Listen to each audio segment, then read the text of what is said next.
Rachel, thank you so much for joining us today. I have a few questions about your educational journey, your reasons for doing a master's degree, why Harvard, and what you're looking forward to learning and experiencing in a master's degree. So could you just outline, walk us through your education up to this point? Yeah, so I actually started my education in an international school in Korea. So I was there for 13 years until sixth form when I decided to move to the UK. So I went to a boarding school. And then I matriculated in 2017 at Peterhouse, and I graduated in 2020 with a double first in politics. Wow, okay, that's awesome. So when and why, at what point in your education did you decide to continue with a master's degree? Was it something that you always knew you wanted to do, or did it click at some point in your undergrad that this is something you'd want to pursue? So basically, I think it probably clicked for me around second year because there was a lot of things I was doing outside of my degree. So for example, with the union, and I really felt that I was not spending much time on sort of like my weekly essays or pretty much anything educational at Cambridge. So it got to the point where I felt like, I have an extra year here, but I don't think I'm going to feel finished with my education. There's lots of opportunities at Cambridge educationally that I actually hadn't had the opportunity to explore. So I decided I wanted to apply for a master's. Actually, predominantly in the beginning, I thought I wanted to apply for an MPhil at Cambridge, which I ended up doing. Obviously, I picked Harvard instead, but my initial motivation was I wanted an extra year at Cambridge to kind of really put my head down and focus on what I was doing. Yeah, that sounds very relevant, especially with the pandemic. I think a lot of people definitely feel like they've been cheated of a year. A panic masters is something a lot of people are definitely considering, but it's nice to hear that that was actually thought through in terms of educational benefits too, not just in terms of making the most of opportunities. Yeah. So you were studying politics. At that point, when you started your degree, did you have an idea of what kind of field you'd want to go into? So not really. I knew that I really wanted to study politics and sociology. And I feel like the good thing about Cambridge applications, and I guess like generally university applications in the UK, is that there isn't really a need to link it to a particular vocation. Like it's just about passion for your subject. I actually considered initially academia. So when I was applying, I had a teacher who had done his MPhil and PhD at Cambridge in political thought, which is what I applied for. So there was like some thoughts about that, but they weren't really solid. I also briefly considered sort of being barrister, but there wasn't any concrete plans there.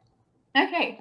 So you mentioned that you considered doing an MPhil at Cambridge and staying within that environment. So why did you choose Harvard ultimately? And can you outline what masters you're about to embark on in the next few days actually at Harvard?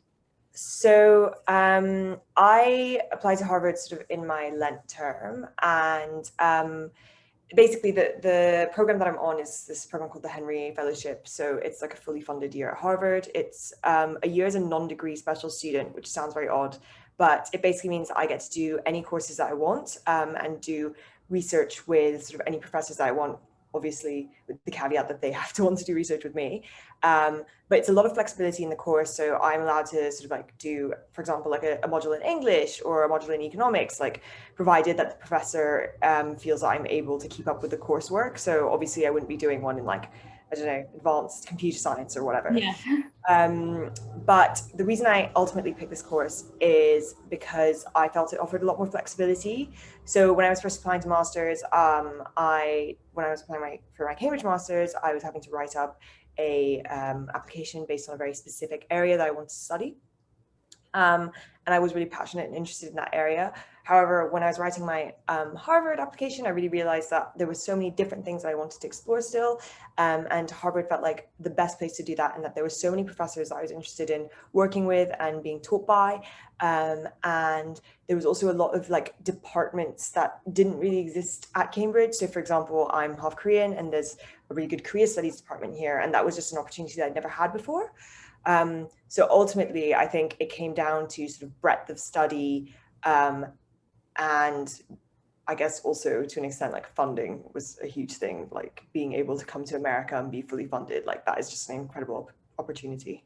Yeah, that definitely sounds like the dream. And I know that that's a big worry of people thinking, a lot of people at Cambridge would have for example, like to apply for undergrad in the US, but sometimes it's, I mean, very often it's the cost that was the barrier to them applying. And you often see that with master's applications too. So could you actually just run me through how you got your funding, where you were researching for funding, and what you would advise students to look at as the main points or sources of support for financing their master's degree?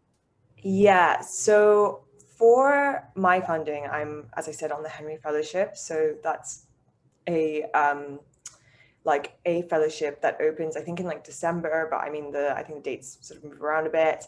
And they fully fund your tuition and then also give you a stipend to sort of live off of, and they also pay for your health insurance, which is incredible. And there's also, I mean, I also looked at the Kennedy Scholarship, which is another sort of version of that.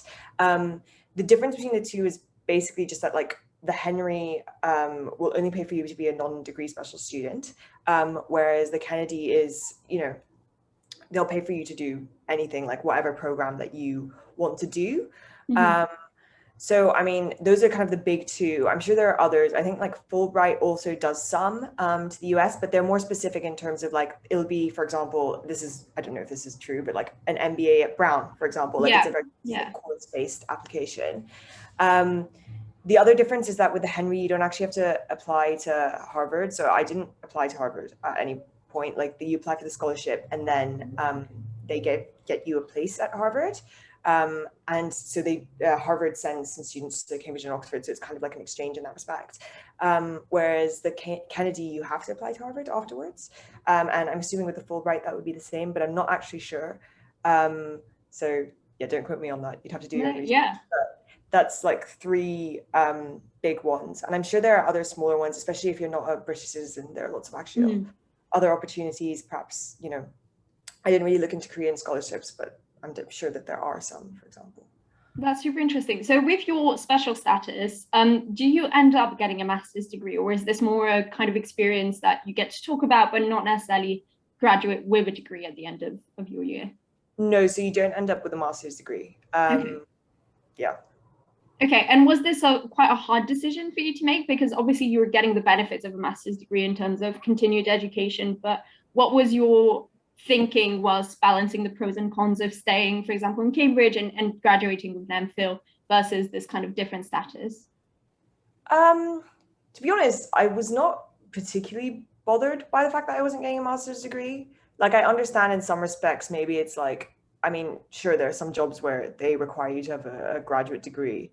But I also don't necessarily think that if I was to apply to one of those jobs, I mean, I haven't started applying to jobs, so, I don't know, but I don't necessarily think they'd be like, oh, you don't have a graduate degree, so you can't apply, because I have spent a year as a graduate student taking graduate courses at Harvard. Obviously, I wouldn't be able to apply to, I don't know, like a course where they needed a very specific graduate course, but then again, the MPhil I was applying for at Cambridge was like political thought and intellectual theory. So I don't think there are going to be many jobs that are requiring a graduate degree in political thought and intellectual history. I think for me, honestly, there was only really pros about going to America. Like, I wanted a new experience. By the end of Cambridge, there was a pandemic as well. And I was just like, I don't really want to come back to Cambridge. And I think also, like, in second year, when I was initially thinking about applying to Cambridge, there was this desire to spend more time at Cambridge. But actually, by the end of third year, I was really like, I've spent enough time here. It's fine. I can move on. And like, obviously, as I said, with the funding and stuff, it was just such a good opportunity that I didn't even ever think about taking Cambridge over Harvard. Like, in the course of writing the Harvard application, Harvard became the very clear first choice to me. Right. That's really interesting. Do you think that was more really institutional choice in terms of Harvard, or do you think the fact that it was the US and it was a different country, a different continent, played a part in that? And if that was the case, did you ever consider, for example, going back to study in Asia or in another country in continental Europe, or were you quite set on the US? I honestly think it was a combination of everything. So, I mean, Harvard as an institution, obviously, is incredible, like in terms of sort of like the academic research that happens here and so the programs I can take. So there's that part of it. There's also going to the US and having that different experience. There is some other scholarships that are comparable, but like I thought, like Schwartzman, but like stuff like that, it just wasn't particularly interested to me. Like I felt like the program at Harvard also really suited my sort of stage in life, which was that I wanted to actually broaden my intellectual interests and take courses in different areas. Yeah, to be honest, I felt like for me, it was just like very clearly the right decision. I didn't really think too much about Europe. I'm also like, I only speak English, and I just like, I'm not really going to go to Sciences Po. Like, I know that they do a lot of courses in English, but yeah. Yeah, I think, to be honest, it just like, there were so many advantages for me personally that I just didn't end up considering many other options. Yeah, I mean, with the funding you got, I understand you wouldn't really necessarily give it a second thought. You just have to take the opportunity. And as you said, it sounds just like an amazing opportunity to get this funding. And it's interesting that you didn't actually have to apply through the normal Harvard route. So you can't necessarily outline for us the Harvard application process because you didn't have to go through it. But could you outline what you were required to do to apply through your scholarship, whether that was essays or grades, teacher references? If you could just talk us through that. So I think on the website they list like sort of 4 characteristics that they're looking for. But I mean, one of them is, I think, academic achievement. So I had to turn in like a transcript and explain what like my class ranking and stuff like that. In terms of other things, there was 3 essays which I had to write. One of them was on sort of my ideas for like future career, sort of like my job, and sort of like how I saw Harvard as instrumental in that. So why going to Harvard directly benefits me in terms of my future career aspirations. Another one was on my academic and personal achievements. So it was just an outline of, what have I done at Cambridge? What have I done before Cambridge? What have I done sort of outside of Cambridge, but during my university career that is interesting and also shows that I demonstrate the capacities that they were speaking about. So, leadership, and can't remember the other ones, but it was like leadership and inquisitiveness, I think. It's on the website. And then the last one was a outline of what I wanted to do at Harvard. So I needed to talk about which professors I wanted to work with and etc. I just sort of expanded upon like why it was specifically Harvard that I was interested in. Like the scholarship also works for Yale as well. So also making it clear that, I'm not just wanting to go to America because I want to go to America. It's like there's a very specific link to Harvard that means that I want to go to Harvard. That's interesting, I think, especially because it's so different to, I mean, I'm not sure about master's application, but for sure undergraduate applications in the UK where your personal statement gets sent off to 5 institutions. And so you can't really say why a specific institution would fit you. So in keeping that in mind, but in general with your essays and your grades, which obviously, as you stated with your graduation, were absolutely outstanding. What do you think made your application to Harvard and to the scholarship stand out compared to others? Because I'm sure the competition is rife. And what do you think could hurt an application if someone else were to apply? Yeah, so I mean, I'm not really sure what made my application stand out in the sense that I didn't get any feedback. I didn't ask for any. God, my voice is suddenly gone very croaky. I think in terms of what I thought I did well, and this is just my opinion, in my application, is I felt like I really communicated like a genuine passion for the subjects that I was applying for and the courses I wanted to take and the professors I wanted to work with at Harvard. And I think you really know that you're applying for the right reasons, for example, when you know that like all the professors are genuinely like exciting to you, and these courses is just things that you would love to study. And I think that really came across in my application. I think it's the same as, when you're applying to Cambridge, you're applying for the right reasons. When like the course is genuinely interesting to you, you read the paper guides and you're like, wow, I'd love to do that, as opposed to just being like, I want to go to Cambridge because I want to go to Cambridge. Yeah. In terms of like things that could hurt your application, I guess on the flip side, it's just this idea that like you're applying to Harvard because it's Harvard, like that kind of thing, in the sense that, it's not about the professors, or it's not about the specific courses that you want to take.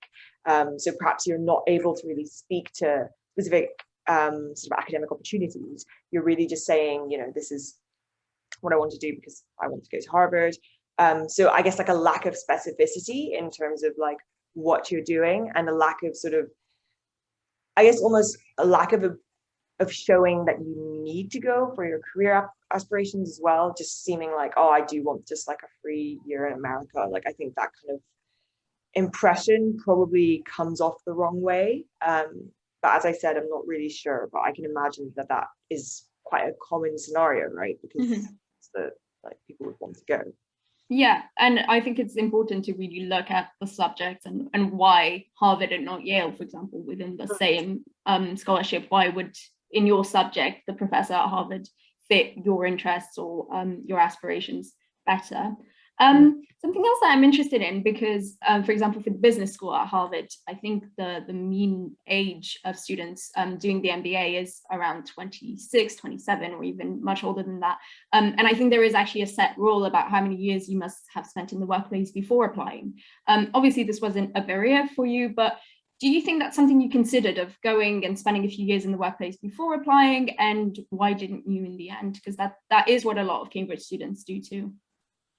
Yeah, so I mean, it's an interesting question because like I feel like when I was at university, I didn't really think about the idea of like working before doing a master's. And I think part of that was because when I was originally applying, I had very specific motivations of wanting to do further education before I joined the workplace. And I very much sort of felt like, you know, I'm 21 at the time, like I don't really need to start working now. I'm going to work for the rest of my life. Yeah.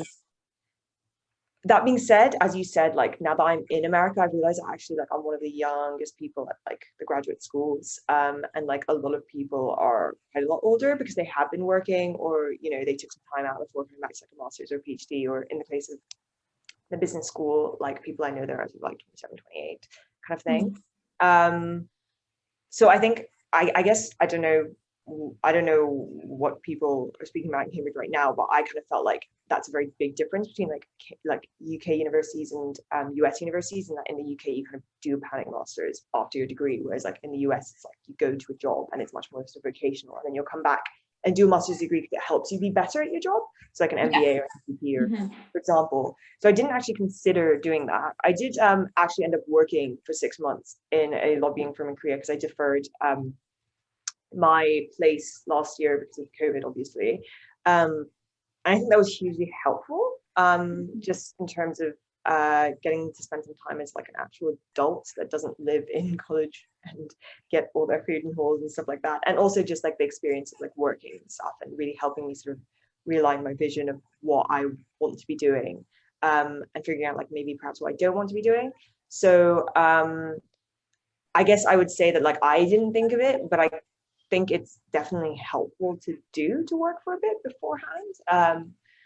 And, you know, I don't think I would have done things differently because it's worked out quite well for me in terms of like I did actually get that year off.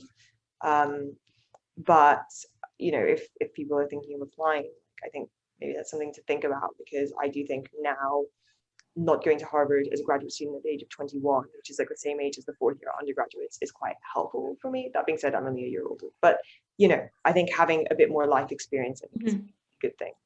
Yeah, I think so. So would you say taking a few years out is recommended, or even just at least if you are planning on going straight after, trying to make that time for internships or other opportunities outside of that Cambridge bubble before you move on? Yeah, I think so. I mean, like with internships, yeah, definitely. I think for me it was useful to have like a whole like 6-month block, a year out of the Cambridge bubble, because I do think in some ways, you know, and this is just like my reflection after having left, is that like Cambridge does feel like a sort of rat race a lot of the time, in that like everyone's trying to get internships and whatever, and like I'm not sure how much an internship between graduating after finals and then, you know, moving to America in August would actually help you cool off and like try and reflect on, you know, what direction you see your life heading. Because I mean, you do have to get here by sort of like the end of August, and say you graduate at the beginning of July, it's just crammed time frame in any case. And I guess I just think in some ways that might actually pressurize you more, and also it's good to get a break after. That's amazing. Okay, I was wanting to actually ask you the question that your scholarship process asked you. So where do you see yourself, let's say in 10 years or 15 years or even more long term? And how do you think that your master's degree at Harvard is going to help you get there? So I think this is interesting, because up until a couple of months ago, I was pretty sure that I wanted to go into law afterwards. But actually sort of like working in a lobbying firm, which included a lot of legal research, made it quite apparent to me that that was not really what I wanted to be doing. I also became quite sort of aware of the fact that I guess like law is a very like you specialize in your job in law, like you're really sort of, you know, getting an education in this area and like you know, becoming a person who does law, you're becoming like a legal analyst or whatever. And you know, I'm not to say that that doesn't have its own exit options, because there are loads of people who do law and then go on to like really great things as well. But I wanted a bit more flexibility. And I kind of thought like maybe if I don't specialize, I'll have jobs with sort of more diverse exit options, potentially going into academia, for example, and whatnot. As of current, I don't really have, I can't even lie, I don't really have like a 10-15 year plan. I had a bit more of a clear idea when I applied, but having spent a year away, like I think my ideas of what I want when I'm working, like what's non-negotiable, have changed a lot. And so right now, I know that I want to be doing something relatively high impact. I want to be, you know, perhaps working in the area of like policy or like political campaigning, or you know, even perhaps returning to academia. But I think yeah, I don't really know. So I'm going to try and use this year as an opportunity to actually like get to know lots of different career paths, because I felt like, you know, and it's the same thing here amongst undergraduates, but like I feel like at Cambridge it's kind of like, oh, law consulting or investment banking, which is fine, and like those are interesting, but like I just felt like I wanted to get out the bubble a bit and kind of think about what other things I wanted to do. Whether or not that's a mistake, we'll see in 10 years. We can do this exact same interview again. That would be great. No, it's great to hear that actually you did take that step back from what maybe is the narrative for a lot of people, and kind of fed by the institution at Cambridge of, as you said, those 3 careers. And that's, I mean, personally, that's not something that interests me either. And so seeing someone who's decided to actually take a break on that and see that thanks to that you do have your priorities that change and you do change your mind is really inspiring. And to just it will probably work out, and you're giving yourself the opportunities and, you know, the abilities for that to work out through your education too. But yeah, it's good to hear that not everyone ends up, you know, ending up in that career that they initially thought they'd see themselves in. Yeah, I mean, I'm glad that it's helpful, to be honest. It will hopefully work out. Sure. Who knows? But yeah, I feel quite, you know, happy in my decision right now. Whether or not I'll still be happy in a year is a question mark, but I think, yeah, I'm glad that I've kind of taken the time to think about what I really want to do. So. And do you have any last words of advice for people watching, especially for those who might be actually considering that, you know, that initial thought of career might not be for them, and they're not sure if moving to the US is for them, if applying for such a prestigious university as Harvard is for them? Do you have any advice for people watching? So I guess like 2 things. One of them is like, you know, being like, oh, I don't know if Harvard is really for me. You're never really going to know until you apply. And this is just like a classic thing, I swear. I guess like most of your interviewees will say stuff like this when, whether it's like talking about job applications to the firm that they work at, or, you know, master's applications. I think like you never know until you really put yourself out there. And I think it's worth doing, just if you're interested and if you want. If you look at the Harvard course, for example, and you really think like, wow, this is something I could really benefit from, and I'm so excited about this, then I think you should do it. The other thing is just trying to look out for like a breadth of opportunities, and not really focusing on, I guess, what's immediately in front of you. Like, fine, if you find it appealing, like what is immediately in front of you and apparent, like in the careers service, for example, then yeah, of course, go for it. But I think for me, what's been helpful is like really trying to expand what I think, like the breadth of, I guess, like job opportunities and master opportunities I see before me. So if you're applying for masters, like, you know, look into this, also look into maybe the Schwarzman, look into, you know, European universities, don't just look into Cambridge and Oxford, like that kind of thing. I think it's genuinely, I think, quite helpful. And you know, even if you end up thinking to yourself, actually, I just want to stay at Cambridge and do this MPhil that is like, you know, with a professor that I've been working with for the past 3 years, and I think he'll be great and we get on really well, like, fair enough, totally. But but I think you'll feel much better in yourself as well, having looked at what else is out there and thought about it. Yeah. That's amazing. Thank you so much, Rachel. Thank you again for giving us your time, and all your advice was incredibly helpful, and I'm sure will inspire a lot of people to think outside of the traditional path and really take the time to figure out what's best for them. So thank you so much. Cool. Thank you so much. And yeah.